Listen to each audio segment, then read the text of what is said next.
Hello friends, welcome to learning point GS. Friends, आज हम करने जा रहे हैं ईवीएस यानी पर्यावरण अध्ययन। फ्रेंड्स, केवीएस 2023 में यानी इस साल जो एग्ज़ाम होने जा रहा है केवीएस का, उसका पीआरटी का जो सिलेबस है उसके अकॉर्डिंग हम ये वीडियोस ला रहे हैं। फ्रेंड्स, ये हमारी 4th पार्ट की वीडियो रहेगी। 3 पार्ट्स तक हम कंप्लीट कर चुके हैं। प्लेलिस्ट में आपको सारी डिस्क्रिप्शन मिल जाएगी। वीडियो स्टार्ट करने से पहले आप लाइक, सब्सक्राइब एंड शेयर कर लें। बेल आइकन ज़रूर प्रेस कर लें ताकि आपको नेक्स्ट वीडियो की नोटिफिकेशंस मिल सके। फ्रेंड्स, केवीएस का जो एग्ज़ाम होने वाला है इस बार के सिलेबस में पीआरटी का जो है वो पूरा टोटल एनसीईआरटी बेस्ड है। तो जो प्राइमरी का सिलेबस है पर्यावरण का, अभी हम उसको कवर कर रहे हैं। तो चलिए स्टार्ट करते हैं आज की वीडियो। पहला जो प्रश्न है हमारा कोयल के ऊपर है। कोयल अपने अंडे कहाँ देती है? कौवे के घोंसले में कोयल अपने अंडे देती है। सेकंड प्रश्न है मनुष्य की तुलना में 4 गुनी अधिक दूरी तक कौन देख सकता है? उत्तर है चील, बाज और गिद्ध।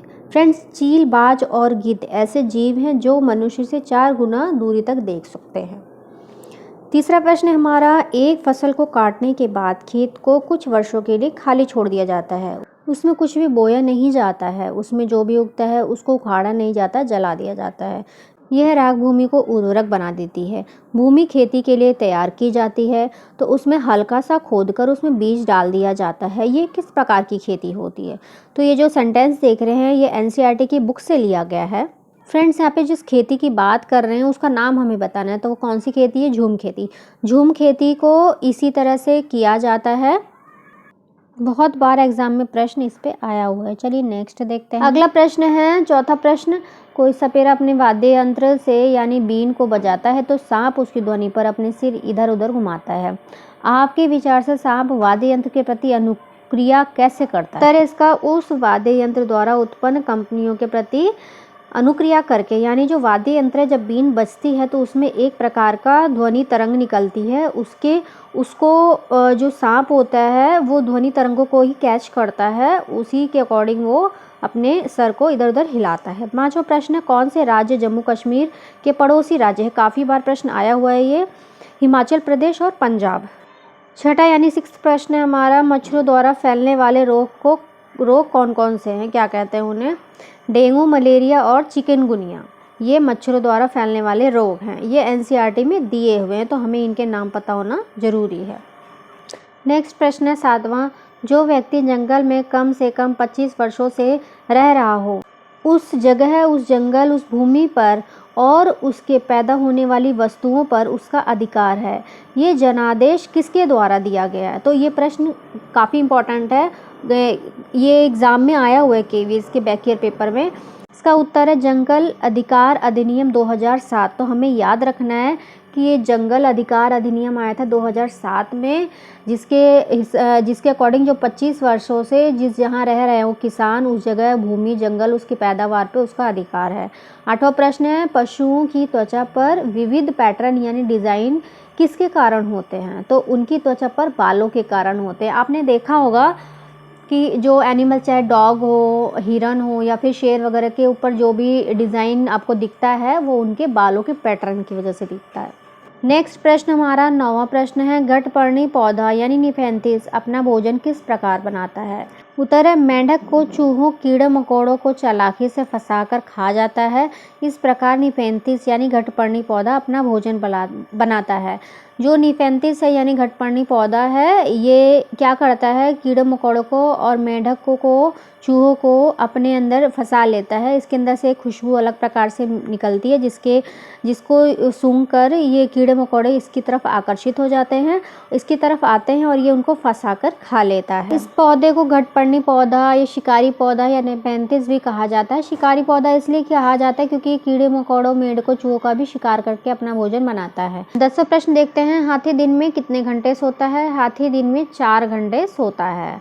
पिछले वीडियो में भी हमने हाथी पे काफ़ी विस्तार से चर्चा की थी। अब वहाँ जाके आप बाकी क्वेश्चन देख सकते हैं। प्रश्न 11वां देखते हैं। प्रश्न 11 देखते हैं, किन खाद्य पदार्थों में प्रचुर मात्रा में लौह तत्व मौजूद होता है? यानी जो लौह तत्व होता है किन खाद्य पदार्थों से हमें मिलता है? ये प्रश्न है एनसीईआरटी की बुक में। उत्तर है इसका आंवला, पालक और गुड़। आंवला, पालक और गुड़ में लौह तत्व मौजूद होता है प्रचुर मात्रा में। पालक लवण की कमी से अधिकांश बालकों और महिलाओं को लवण से अरक्ता यानी हीमोग्लोबिन की कमी हो जाती है। शरीर में ऑक्सीजन का जो संवाहक होता है लौह तत्व की कमी से रक्त की समस्या उत्पन्न हो जाती है, जिससे अरक्तता कहते हैं, यानी एनीमिया हो जाता है। नेक्स्ट प्रश्न है 12वां, हमारे देश में लगभग सभी भागों में मिर्च का उपयोग भोजन पकाने में किया जाता है। हमारे देश में मिर्च को लाने वाले व्यापारी कहाँ से आए थे? तो उत्तर है इसका दक्षिण अमेरिका से आए थे। आपको बता दें कि मिर्च का मूल उद्गम देश मैक्सिको को माना जाता है। हमारे देश में मिर्च लाने वाले व्यापारी दक्षिण अमेरिका यानी मैक्सिको से आए थे। मिर्च कैप्सिकम वंश के एक पादप का फल है। यह सोलेनेसी कुल का सदस्य है। स्वाद में तीखापन है। गूदे की मात्रा के अनुसार इसका उपयोग हर एक सब्जी में यानी शिमला मिर्च या एक मसाले यानी लाल मिर्च के रूप में किया जाता है।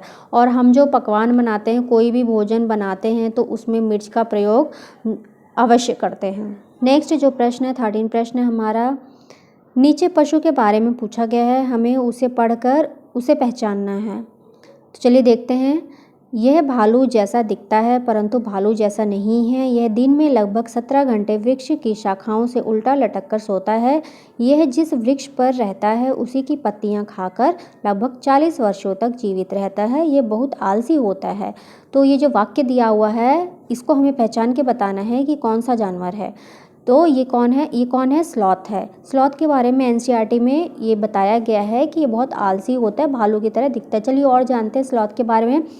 स्लॉथ जो होता है स्तनधारी वर्ग के अंतर्गत आता है। ये दक्षिण व मध्य अमेरिका में पाया जाने वाला मध्य आकार का एक शाकाहारी जीव है। ये धीमी गति से हिलने के लिए प्रसिद्ध है। आधुनिक स्लॉथ जंगल में वृक्ष में ही रहते हैं। ये देखने में भालू जैसे लगते हैं परंतु भालू से भिन्न होते हैं। ये दिन में लगभग 17 घंटे वृक्ष की शाखाओं से उल्टा लटक कर सोते हैं। ये लगभग 40 वर्षों की आयु तक जीवित रहते हैं।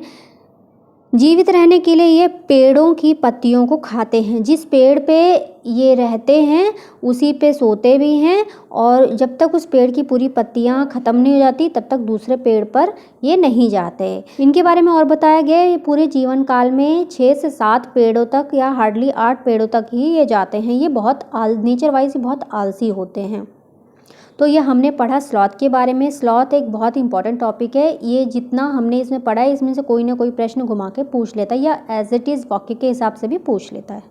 चलिए नेक्स्ट देखते हैं 14 प्रश्न। 14 यानी 14 प्रश्न है, कांच के जार तथा बोतल को उसमें अचार भरने से पूर्व धूप यानी सूर्य की धूप में अच्छी तरह सुखाया जाता है। ऐसा क्यों किया जाता है?